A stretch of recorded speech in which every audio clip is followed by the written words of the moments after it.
President Trump and the new backlash this evening after his sudden decision to withdraw U.S. troops from a key border area of Syria. Abandoning Kurdish soldiers, our allies who fought side by side with the U.S. to defeat ISIS and who now hold thousands of ISIS prisoners. We were on the ground on the front lines in Iraq near the Syrian border just weeks ago, the fight against ISIS fighters still raging. And we were given access to ISIS prisons in Syria with U.S. troops leaving. Who helps the Kurds keep watch over those prisoners? Even some Republicans tonight calling this a betrayal. ABC's chief global affairs correspondent Martha Raddatz leading us off.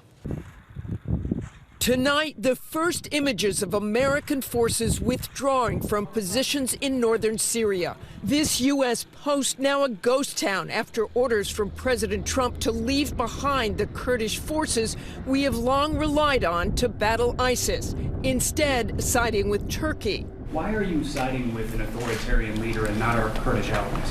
Well, I'm not siding with anybody. We've been in Syria for many years. You know, Syria was supposed to be a short-term hit, just a very short-term hit, and we were supposed to be in and out. We want to bring our troops back home. The U.S.-backed Syrian Kurds have lost thousands of soldiers in that fight. Just a year ago, President Trump saying he would not forget their sacrifice. They fought with us. They died with us, but they're great people.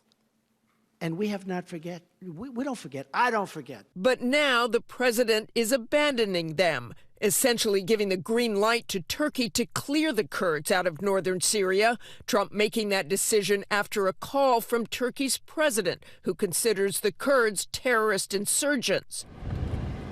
Just weeks ago, David was on the front lines with U.S. forces in Iraq, not far from the Syrian border, where the fight against ISIS is still very much alive.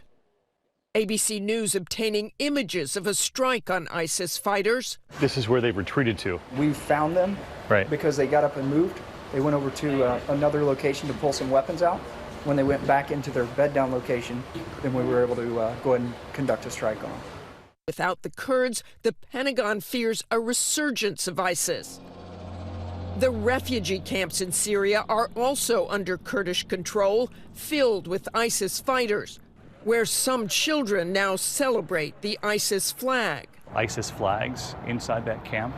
That's right, raising ISIS flag. Children were dancing around the flagpole. It's a legitimate concern that this is becoming a breeding ground. Absolutely. Tonight, the president's move sparking anger on Capitol Hill, including from some of the president's strongest supporters. Senate Majority Leader Mitch McConnell saying it would increase the risk that ISIS and other terrorist groups regroup. Lindsey Graham calling Trump's decision irresponsible. If we abandon them, good luck getting anybody to help America in the future with radical Islam, Al-Qaeda, and ISIS.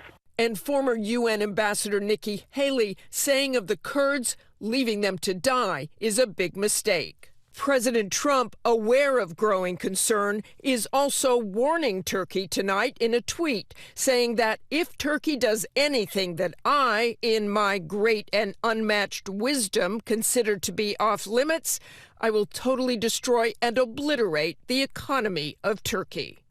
And so let's get to Martha Raddatz with us live tonight. Martha, you and I were talking about those prisons. ABC News was given access in Syria where they hold thousands of ISIS fighters. And you'll remember one fighter who told us if he was released, he would rejoin ISIS and kill Americans. And Martha, your military sources telling you what they told me, that they're very concerned about those prisoners now guarded by the Kurds? They are, David. There is great concern about those ISIS prisons. A senior official telling me that the fear is that some of those 11,000 prisoners could escape and flood the surrounding areas or target the West. There's also concern tonight about withdrawal. One senior official telling me there is initial planning to withdraw all U.S. forces within 30 days, David, but that could change. 30 days. All right, Martha Raddatz leading us off tonight. Martha, thank you.